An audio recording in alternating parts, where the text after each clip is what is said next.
Chanakya forum presents रणक्षेत्र। नमस्कार, रणक्षेत्र में आपका स्वागत है। मैं राम अवतार पांडे। नमस्कार, मेरा नाम है नृपेंद्र सिंह और आज रणक्षेत्र में हम बात करेंगे अमेरिका की। अमेरिका ने किस तरह से कई सारे इंटरनेशनल इंस्टीट्यूशन से खुद को अलग करने की बात कही। इसके अलावा ब्लैक सी में रशिया के एक और ऑयल टैंकर पर हमला होने की खबर है। इसके साथ ही हम ये भी देखेंगे कि किस तरह से अमेरिका ने वेनेजुएला की भविष्य को तय करने का फैसला किया है। ट्रंप लगातार एक्शन के मोड में दिखाई दे रहे हैं। ट्रंप कभी ईरान को धमकी दे देते हैं, ट्रंप वेनेजुएला पे एक्शन कर चुके हैं, ट्रंप कोलंबिया को धमकी देते हैं, ट्रंप क्यूबा को धमकी देते हैं, मैक्सिको को धमकी देते हैं, फिर कोलंबिया के राष्ट्रपति से कहते हैं कि आइए व्हाइट हाउस में बैठते हैं, बातचीत करते हैं, समझते हैं क्या प्रॉब्लम चल रही है हमारे बीच में। ट्रंप बीच में रजा पहलवी को लेकर बयान देते हैं। ट्रंप नेतन्याहू से मिल रहे हैं, एक फोटो रिलीज करता है जिसमें कहता है कि ट्रंप से पंगे मत लेना। तुमको लगता था, वो बेसिकली मैसेजिंग है कि तुम लोग बड़बोला कहते थे ट्रंप को, बट ट्रंप बड़बोला है नहीं। ट्रंप एक्शन भी करता है। ट्रंप क्या क्या एक्शंस कर रहे हैं, इस वीडियो में हम इस सब चीजों की बातचीत करेंगे। शुरुआत करते हैं अमेरिका के इस खबर से कि डोनाल्ड ट्रंप ने अमेरिका को यूनाइटेड नेशन के कई सारे इंस्टीट्यूशन और इंटरनेशनल इंस्टीट्यूशन से यूएस को अलग करने की बात कही है। उनका कहना है कि इन सब इंस्टीट्यूशंस पे, इन सब ऑर्गेनाइजेशंस पे अमेरिका का नेशनल इंटरेस्ट का क्षति हो रही है। ट्रंप ने फैसला किया है कि करीब 66 ऐसी ऑर्गेनाइजेशंस हैं, ऐसे इंस्टीट्यूशंस हैं, ऐसे थिंक टैंक्स अगर कहूँ, ऐसी एक इंटरनेशनल ऑर्गेनाइजेशन और इंटरनेशनल ऑर्गेनाइजेशंस हैं जो दुनिया भर में तमाम ह्यूमन राइट्स के लिए और तमाम चीज़ों के लिए काम करती हैं, उनसे खुद को अलग करने का फैसला किया है।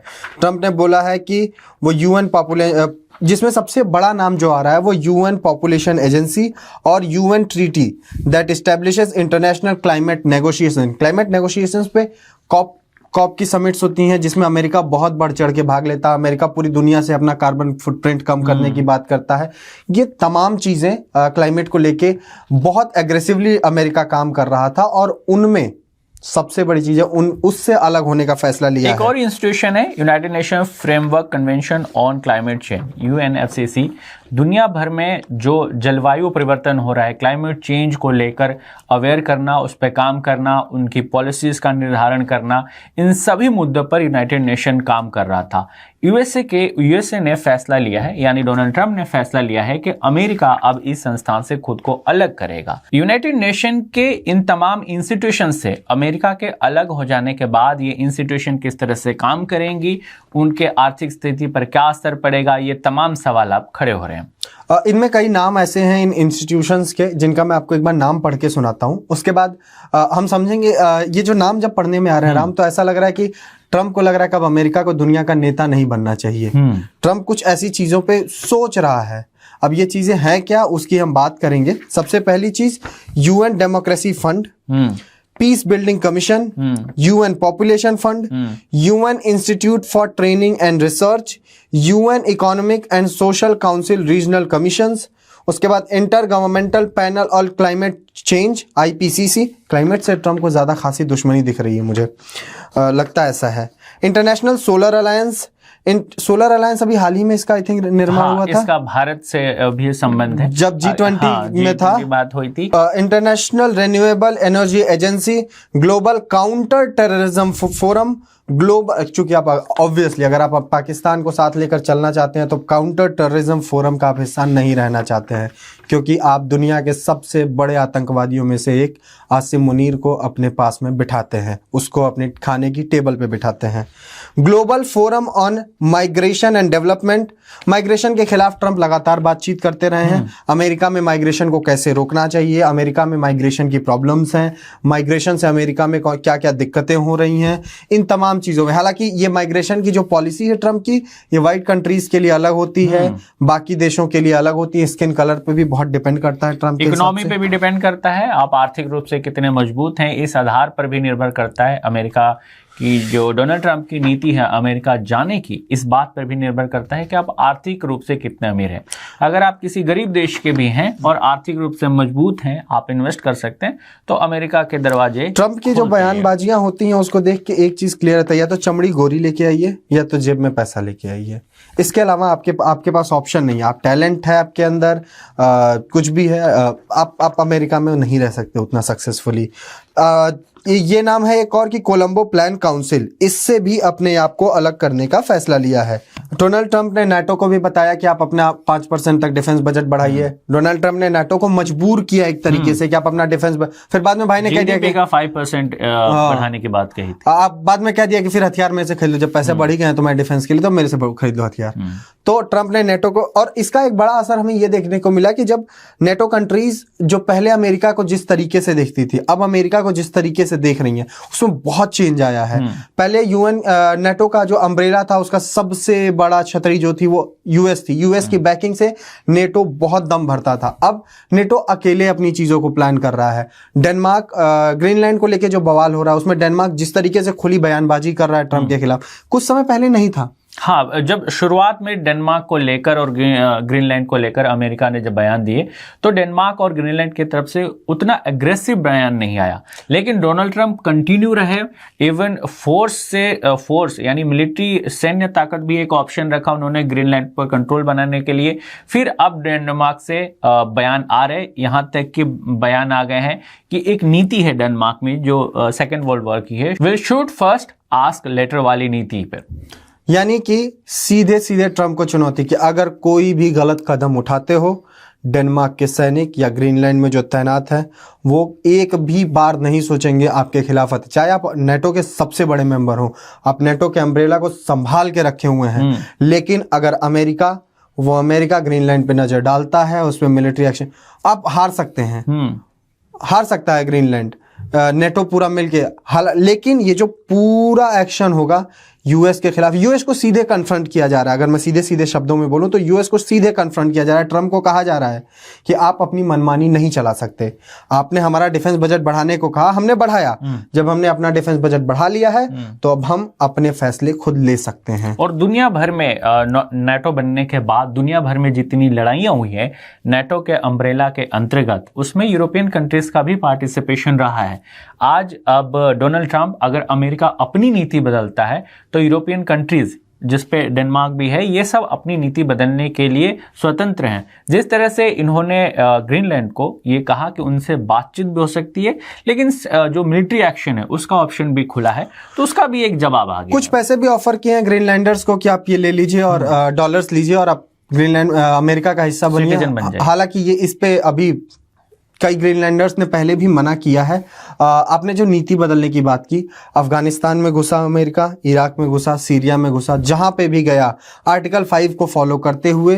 हालांकि आर्टिकल 5 ये कहता है कि जब आप पर कोई अटैक हो, लेकिन अमेरिका एज ए एग्रेसर घुसा, वहां पे तमाम नेटो कंट्रीज घुसी, उसमें कनाडा भी कई बार गया, उसमें तमाम यूके गए, तमाम नेटो के देश थे जो गए। इसके अलावा ग्रीनलैंड में एक रेफरेंडम भी हुआ था कि वो अमेरिका के सिटीजन कितने लोग बनना चाहते हैं। उस रेफरेंडम में भी ज्यादातर लोगों ने कहा कि वो अमेरिका के सिटीजन नहीं बनना चाहते हैं। कई और अभी हम लोग बातचीत कर रहे थे कि कौन कौन सी एजेंसीज हैं जिनसे अलग होने का नाम बात कर रहा है ट्रंप। इनमें 2-3 नाम और हैं। Partnership for Atlantic cooperation, the international institute for democracy and electoral assistance and the global counter terrorism forum, जैसा हमने आपको पहले बताया। डेमोक्रेसी एंड इलेक्टोरल सिस्टम, तमाम दुनिया में जब भी चुनाव होते थे किसी भी डेमोक्रेसी में, इराक को डेमोक्रेसी बनाने गए थे अमेरिका वाले। दुनिया भर में जहां भी अमेरिका गया है उसने कहा कि वहां की डेमोक्रेसी खतरे में है, इसलिए हम जा रहे हैं। और उसके बाद उस देश को ही खतरे में डाल के अमेरिका वापस भागा है वहां से। ये तमाम चीजें हैं। मार्को रूबियो है सेक्रेटरी ऑफ स्टेट यूएस के, उन्होंने कहा कि the Trump administration has found these institutions to be redundant in their scope, mismanaged, unnecessary, wasteful, poorly run, captured by the interest of actors advancing their own agendas contrary to our own, or a threat to our nation's sovereignty, freedoms and general prosperity. Dear sir, Marco Rubio sir, इनमें से कई ऐसी agencies हैं जिनको आपके ही देश ने शुरू करवाया, आपके पुराने नेताओं ने, राष्ट्रपतियों ने, जितने कांग्रेसमैन हैं उनमें कई लोगों ने इनको शुरू करवाया यूएन के थ्रू और तमाम जगहों से, उनका आप एक महत्वपूर्ण हिस्सा रहे हैं। अगर आप कह रहे हैं कि ये पुअरली रन है और अगर आपको ये याद ना हो तो मैं आपको याद दिलवा दूं कि आप विश्व की सबसे बड़ी अर्थव्यवस्था हैं। इसके अलावा एक तथ्य सर इसमें और भी है कि इन इंस्टीट्यूशंस की जिनसे ये खुद को विड्रॉ करने की बात कर रहे हैं, इनमें से कई इंस्टीट्यूशन को फंड करने और सपोर्ट करने के लिए लीगली बाउंड हैं यूएसए। ये यूनाइटेड नेशंस का बयान है। ये यूनाइटेड नेशन का बयान है कि वो लीगली बाउंड है क्योंकि उन इंस्टीट्यूशन के स्थापना में अमेरिका का बहुत बड़ा रोल रहा है। कई सारे हमें पैटर्न देखने को मिले इन पुल आउट्स में। ट्रंप एडमिनिस्ट्रेशन ने पहले भी वर्ल्ड हेल्थ ऑर्गेनाइजेशन के लिए सपोर्ट अपना कैंसिल कर दिया था, UNRWA के लिए अपना सपोर्ट कैंसिल कर दिया, United Nations human rights council और यूनेस्को के लिए भी अपना जो सपोर्ट है उसको सस्पेंड कर दिया था। इसके बाद a la carte approach to paying dues to the world body picking which operations and agencies it believes align with Trump's agenda, यानी कि ट्रम्प के एजेंडा से जो भी चीजें अलाइन करती हैं वो उन्हीं को फंड करेंगे, वो उनका साथ देंगे। इसीलिए आप देख रहे हैं कि जिस पाकिस्तान के लिए, आपको ट्वीट आपको याद होगा, मैं आपको दोबारा दिखा रहा हूं, जिस पाकिस्तान के लिए ट्रंप ने कहा था कि हमने इनको इतने मिलियन रुपए दिए और इन्होंने बार बार हमें बेवकूफ बनाया है, हमारा पागल बनाया है, आज उसी पाकिस्तान के एक मिलिट्री डिक्टेटर को आप कहते हैं कि माय फेवरेट फील्ड मार्शल, उसे अपने यहाँ बुलाते हैं और अलग से खाना खिलाते हैं। तो ट्रंप अपने एजेंडा के हिसाब से पूरी दुनिया को चलाना चाह रहे हैं। जहां वो एजेंडा नहीं सेट हो रहा है वहां आप या तो टैरिफ लगा रहे हैं, उनके ऊपर सैंक्शंस लगा रहे हैं। इसका सबसे बड़ा एग्जांपल आप भारत को देख सकते हैं। भारत में 50% का जो टैरिफ लगा उसका सबसे बड़ा रीजन यही है, पहली चीज भारत हथियार नहीं खरीद रहा है, इनमें सबसे जरूरी चीज हथियार खरीद रहा है, फाइटर जेट नहीं खरीद रहा है। दूसरी चीज भारत अमेरिका के कहने पर रूस की बुराई नहीं कर रहा और रूस की जो ऑयल परचेजिंग या यूं कहें कि रूस से जो डिस्टेंस अमेरिका चाह रहा है वो नहीं कर रहा। और कई गोल्डमैन सैक्स से लेके तमाम एक्सपर्ट्स जो अमेरिका के हैं, जो बड़े नाम है ग्लोबल जियोपॉलिटिक्स में, जिनके एनालिसिस काफी मशहूर है, उनका ये कहना है कि ट्रंप की यही हरकतें दुनिया में कई देशों को रूस के करीब ले जा रही हैं, जिसमें भारत सबसे बड़ा नाम है। अभी आपने देखा जब रूसी राष्ट्रपति भारत आए थे, उनका किस तरीके से वेलकम हुआ, प्रोटोकॉल तोड़कर प्रधानमंत्री ने स्वागत किया, कार पूलिंग की तस्वीरें, प्राइवेट डिनर, फिर उसके बाद बायलैटरल बातचीत, तमाम चीजें आपने देखी पुतिन के लिए। एक इंडिया में न्यूज चैनल तक भी लॉन्च किया। ये तमाम चीजें आपने देखी तो कितने करीब जा रहे हैं। और भारत ने सीधा मैसेजिंग की कि हम ट्रंप की हुड़कियों से डरने वाले नहीं हैं। इसके अलावा ये पूरी जो प्रक्रिया रही है अमेरिका की, ये दूसरी कोशिश है जब वो अंतर्राष्ट्रीय संस्थाओं से खुद को अलग करने की बात कह रहा है। कई ऐसी नॉन गवर्नमेंटल एजेंसीज हैं जिन्होंने बताया कि उनके प्रोजेक्ट बंद हो गए क्योंकि यूएस एडमिनिस्ट्रेशन ने पिछले साल उनके यूएस एड के थ्रू जो उनको पैसे मिलते थे उनको बंद करने का फैसला किया था।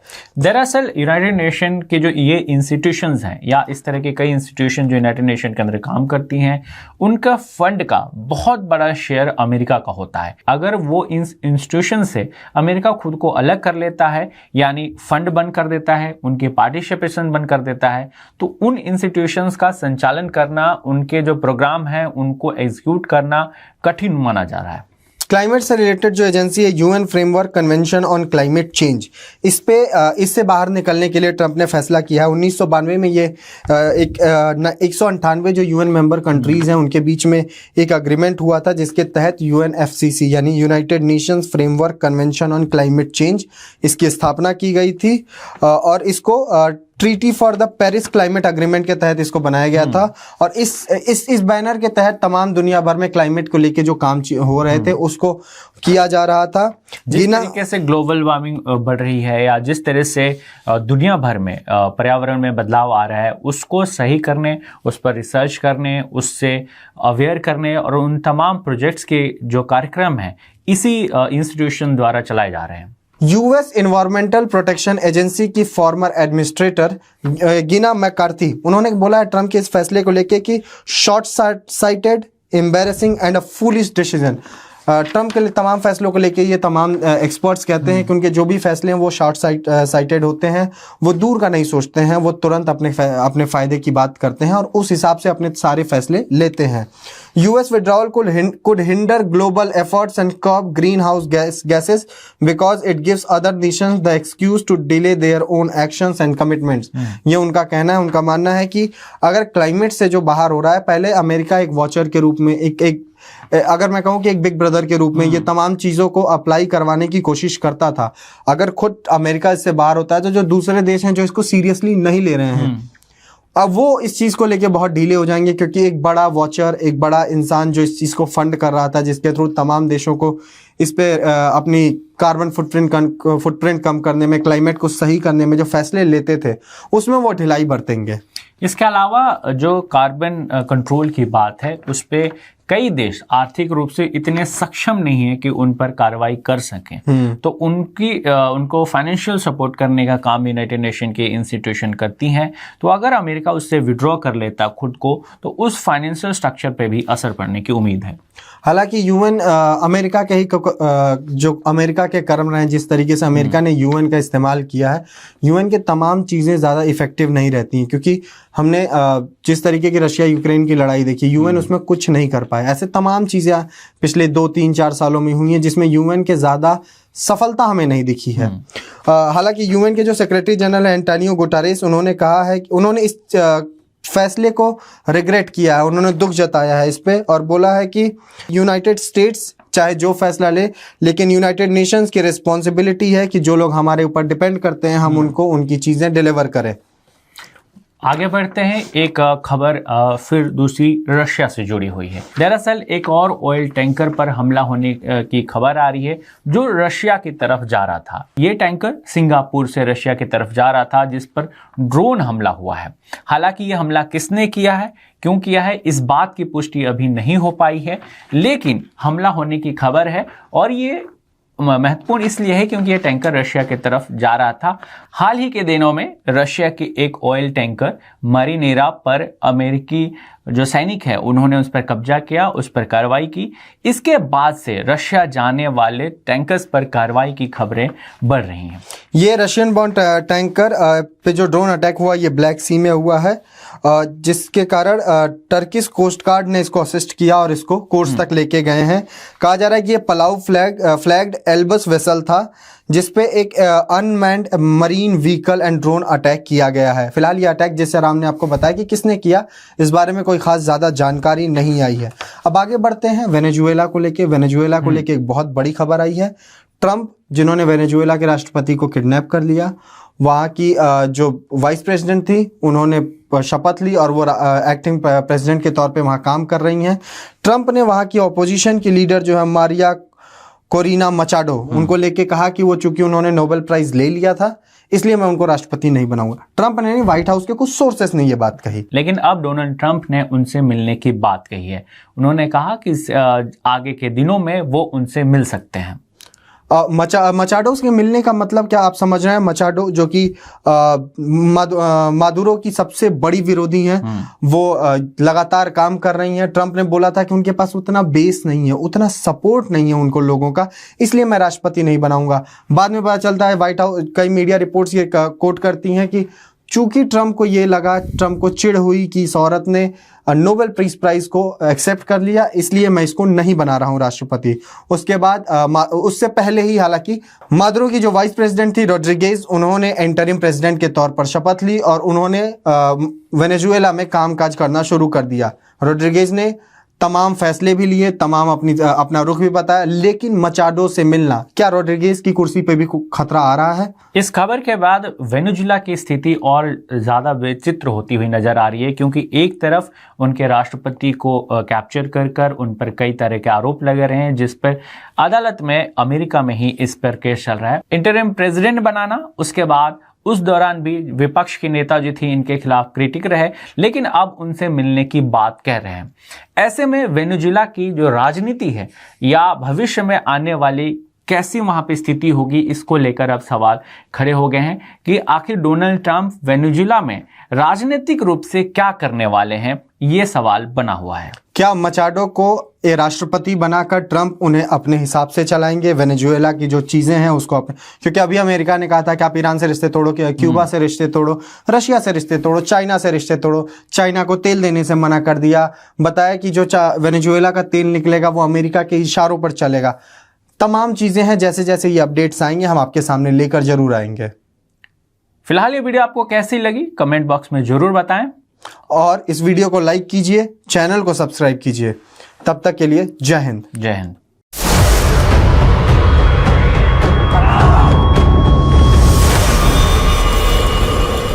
Chanakya forum presents रणक्षेत्र।